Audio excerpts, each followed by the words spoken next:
wabarakatuh.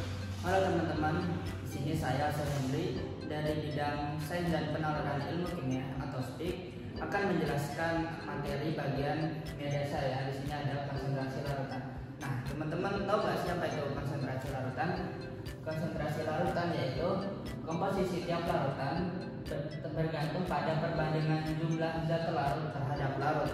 Nah, secara kuantitatif sendiri, konsentrasi larutan dibagi menjadi 3 ya teman-teman. Di sini ada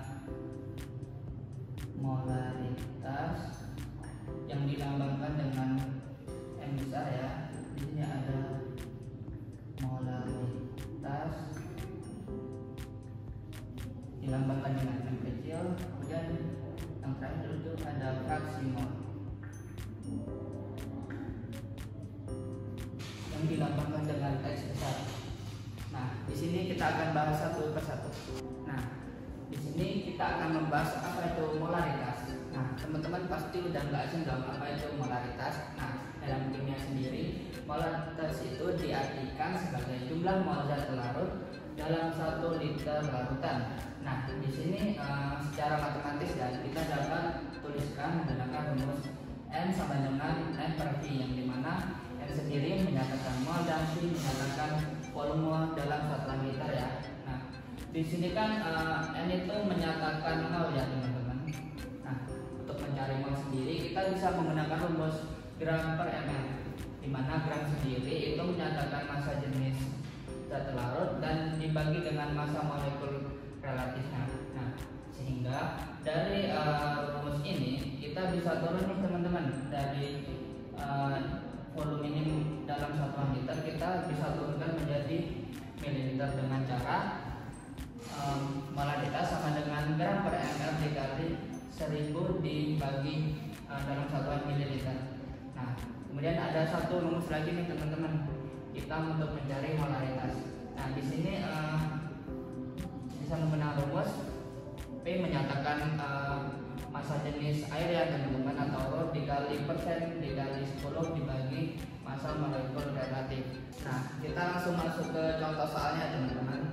Di sini tentukanlah 0,05 mol kristal MgSO4 yang terlarut dalam 500 ml larutan. Nah, cara menjawabnya kita harus tulis dulu nih yang diketahui itu apa dalam soal.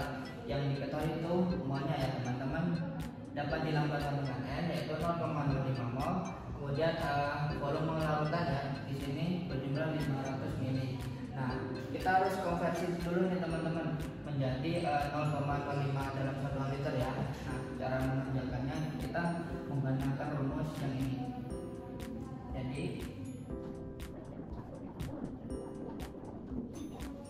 di sini kita langsung substitusi aja ya teman-teman. Di sini molnya juga udah diketahui dan juga volumenya juga, kita tinggal substitusi. Di sini 0,05 mol dibagi 0,5 liter ya. Nah, dihasilkan 0,1 molar. Kita langsung masuk ke materi yang kedua teman-teman. Di sini ada molaritas. Tentunya teman-teman udah nggak asing dong apa itu molaritas. Nah, dalam kimia sendiri, molaritas itu adalah jumlah mol zat larut dalam 1 kg pelarut. Nah, secara matematisnya sendiri kita dapat definisikan rumusnya yaitu dengan M sama dengan N dibagi D dalam satuan kilogram. Di sini M itu menyatakan molaritas, N menyatakan mol, kemudian Kg itu menyatakan jumlah besarnya ya pelarut dalam satuan kilogram. Nah, sendiri di sini N itu kan mol. Nah, kita bisa cari nih teman-teman rumusnya bersama tadi dengan molaritas. Rumusnya itu adalah gram per ml. Di sini gram itu menyatakan massa jenis zat larutnya ya dibagi dengan massa molekul relatif. Nah, dari rumus ini kita bisa turunkan teman-teman dari satuan kilogram ya. Kita bisa turunkan menjadi dalam satuan gram. Caranya yaitu dengan menurunkan rumusnya yang ditulis dengan molaritas sama dengan gram per ml dikali 1000 dibagi berat pelarut dalam satuan gram ya. Nah, ini ada satu contoh soal nih teman-teman. Tentukan molaritas 0,2 mol BaCl2 yang terlarut dalam 500 gram air. Nah, cara menjawabnya kita harus tulis dulu nih teman-teman. Yang diketahuinya itu apa? Yang diketahui itu adalah mol itu sebesar 0,2 dan kemudian ada gram ini ya, berat air itu sama dengan 500 gram. Ingat kita harus konversi menjadi kilogram karena di sini kita akan menyelesaikannya dalam satuan kilogram. Nah, cara menjawabnya itu menggunakan rumus mol dibagi satuan kilogram ya. Tadi dinyatakan dengan satuan kilogram. Kita tinggal substitusi. Nah, dari substitusi tadi kita dapat menyelesaikan dengan cara 0,2 mol dibagi dengan 0,5 kilogram ya, yang dimana dihasilkan 0,1 molar atau dilambangkan dengan 0,1 yang besar ya. Teman-teman, kita masuk pada bagian terakhir yaitu tentang fraksi mol. Nah, di sini teman-teman tahu nggak sih apa itu fraksi mol? Nah, dalam kimia fraksi mol itu menyatakan perbandingan ya jumlah mol suatu zat terhadap jumlah mol total zat yang terdapat dalam larutan.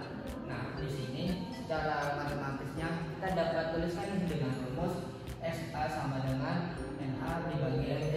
Di sini SA sendiri menyatakan fraksi mol, kemudian Na itu menyatakan mol dari zat A, kemudian NT menyatakan total dari semua zat. Nah, kita ingat ya teman-teman, dalam fraksi mol itu semua komponen dalam larutan itu sama dengan 1, yang dimana artinya ya XA ditambah XB ditambah XC dan seterusnya itu hasilnya nanti sama dengan 1 nih. Nah, untuk lebih pahamnya kita masuk ke contoh soalnya ya. Nah, kita langsung masuk ke contoh soalnya teman-teman untuk fraksi mol. Di sini soalnya itu suatu larutan dibuat dengan mencampurkan 46 gram etanol dan 44 gram air. Nah, berapakah fraksi mol masing-masing zat dalam larutan tersebut? Nah, kita tulis dulu yang diketahui ya teman-teman. Di sini untuk gram etanol itu sama dengan 46. Nah, untuk berat air sendiri juga 44 gram. Kemudian massa molekul relatif dari etanol itu 46 gram per mol dan massa molekul relatif untuk air itu 8 gram per mol. Nah, cara menyelesaikannya yaitu kita bisa menggunakan rumus yang kita tulis tadi ya teman-teman. Di sini XA sama dengan Na dibagi NT. Di sini kita langsung substitusi, kita mencari X etanol terlebih dahulu, di mana X etanol sama dengan N etanol dibagi N etanol ditambah N air. Di sini kita langsung substitusikan yang kita ketahui tadi.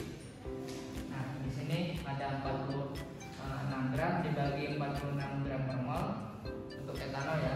Kemudian dibagi 46 gram dibagi 46 gram per mol, kemudian ditambah mol air ya. Di sini kita bisa cari 44 gram dibagi massa jenisnya yaitu 18 gram per mol.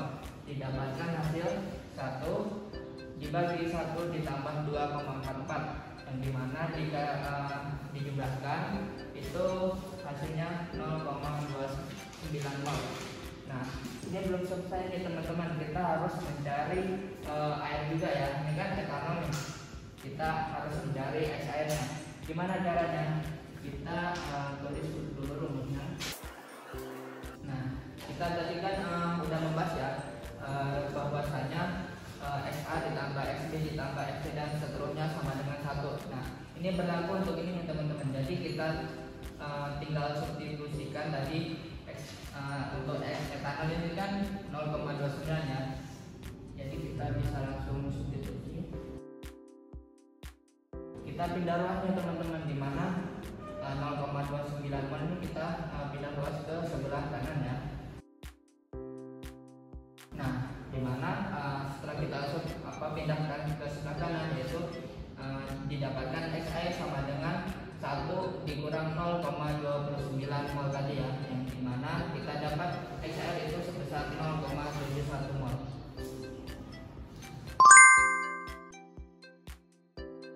Nah, demikianlah teman-teman pembahasan materi kimia dasar untuk bagian konsentrasi larutan ya teman-teman. Semoga apa yang telah kita bahas dan pelajari tadi dapat dengan mudah teman-teman pahami.